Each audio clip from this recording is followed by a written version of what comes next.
Maya Akhoi hindi mapanda pa yung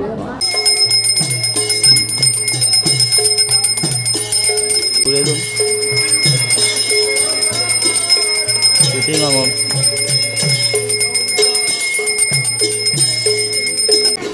nung tulak na smile na tawara. Arty daw niya na nung.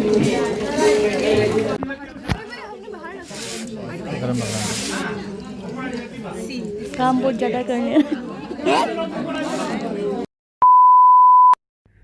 Hello ma'am ma'am नुंगाइबो कमाय तौरिगे ma'am नसदी blog हम पुरो लाए अदो नसगी blog सदी ma'am अखोई tarpon गिनी अबुको अखोई tarpon आइले अखोई sagai की tarpon नि अदो अखोई चही गुदिंगी स्माना पुन्ना तौरि अबुको अदो की ब्लॉग मजा अमा मैम दम नमजरके ना समजरकपने अबुको अदो मैम आई कलकत्तादगी लाक्पा खरा कुइरे अबुको अदो आई वीडियो दि नमजरक्ट्रे हापसरक्ट्रे बिगिना लेथाबा मगी जमजांग लाए अबुको अदो मैम वीडियो से मका ताना तुम यमयोबो कई तौवे हबदो मैम अदुम हापचरके अदो मैम आई इमा बिद्रु लेमिने अदो मैम आई हुजिक लोसलुरगे अबको थेंगे अदो आई लोसलुरगे अदो मैम अदुम येंगलागे कमाय कमाय तौवे हबदो मैम अदुम वीडियो से लोइबो येंबियोको बाय मैम जिरा कोई बिद्रु लेरे कोई बिद्रु फने कसे ना पर tarpon चाबा माले पजने ये खाएगा चखरे आई दिन हाले का लोसल चलने चलो बा बाय बाय बाय ओके अदो मैम आई लोसन में लोरे मुको स्माइल तो रगा लोसला स्माइल से ले मुको अदो आई उजी लोसन में लोरे अदो थोनी मुको नि मैम ई मिनरसी कमाय कमाय तो वे हम दो स्माइल लोसला मैम आई लोसन में लोरे मुको अदो उजी आई थोनी मुको लोसन में लोरे मसम जे खरे लिचोक मैम अदो आई बिथोनी अमाई उजी थोए मुको ममागा अदो योरगा मैम येंगलके कमाय तौवे हबदो आई थोए हबदो मैम अखोई बोक चाय तो इन tarpon लगा चेत ले आपको मत ले कुतनो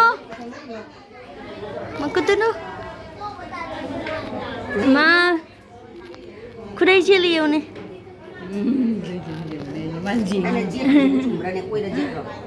ओइरुंडा जेत लगा चुमी आगा बिद्रु जे खुदै के जिले दन होना बगन हम रहिने सिबनि आइतो मैम आई नाउ पे लेरे सिदा कुइरा मतुंदा फंगनाइनी हाय तो कर मसा गुड पे याद लेब्रा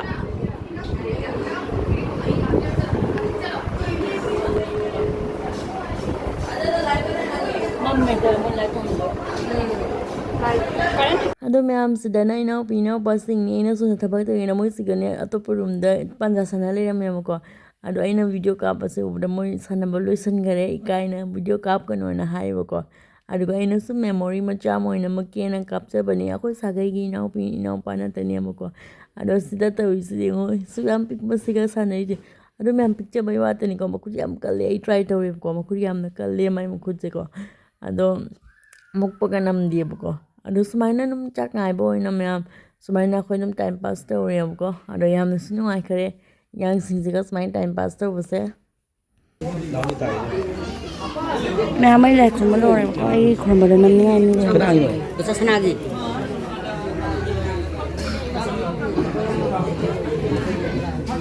मैं हम कोई उन्दी मा पांडा फम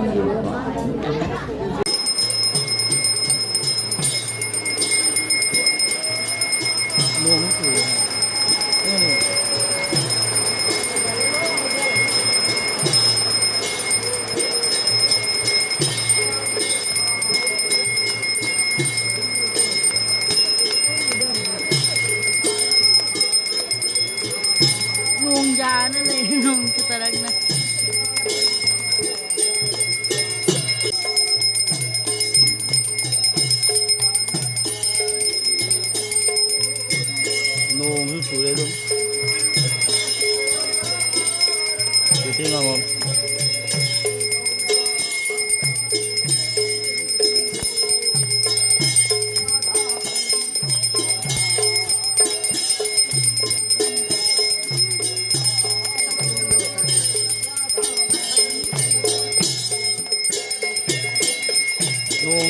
चूरे फजना नोंगे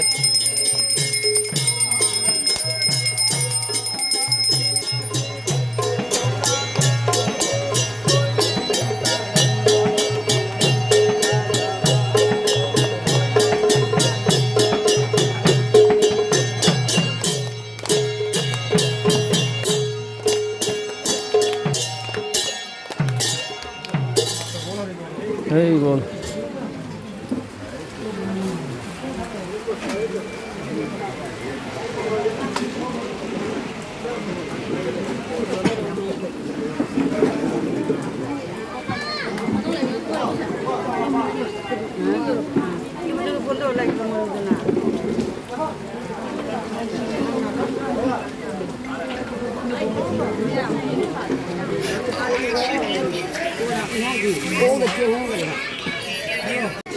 Nung churak na smile na tawara. Arty daw yan na nung.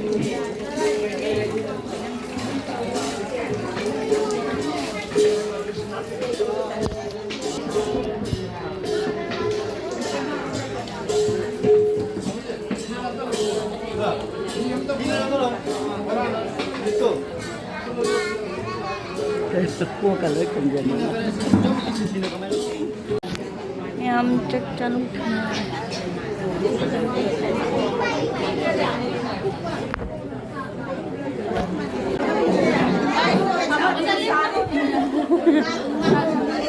Yam chak tak है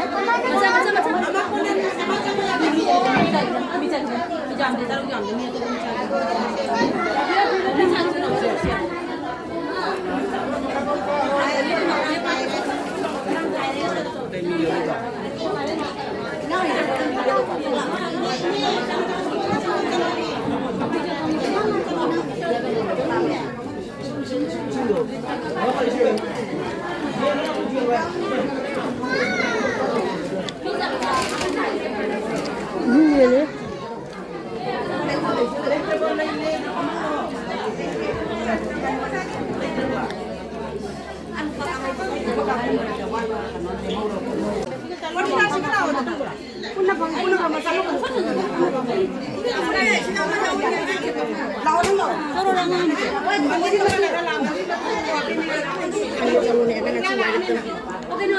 Docha.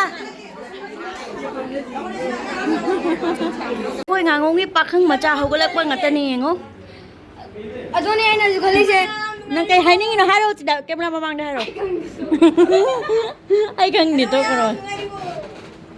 Haro kai haning na haro. Mam kena punje wala ada punje ada loli ba mai ami ngune am mandira ka loli Akhoi inang lupa magudi ba pakpa Makudi pag boy. Kobilem Nirab hai taro Akhoi ano mo yun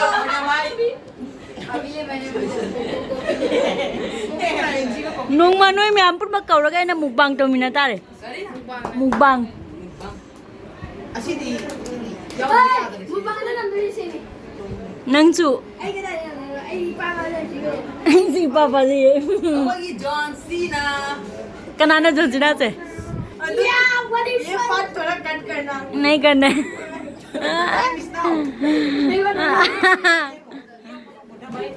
Hôm nó là cái nghe thâu rồi sana. kamay ni le aduga ma'am sidana ko ako na second tip ki chak chagi into matam da ko pitu je makung jale na puthore ko pitu di phasip na chagre ko aduga ma ingang ma'am ga sanale ho bone madu likli na makung je jale na puthore ma'am aduna chak charam dai duga kem gen men ta hawre no su kan na ju ko aduna likli na jale na smai kan na honari ab ko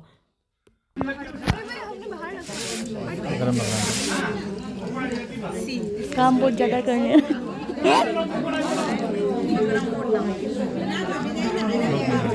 हाँ यहाँ मजा आएगा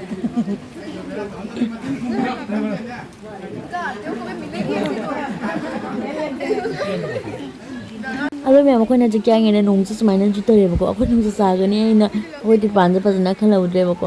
अदुना मैं आप इंगन में टारे नोंग चुबका इंगांग मुखुंग जात बका इंगन में टाहरे अदुना मैं वीडियो से याम नम जे साइज के लो संजय के नेक्स्ट वीडियो में फोन नसी बाय बाय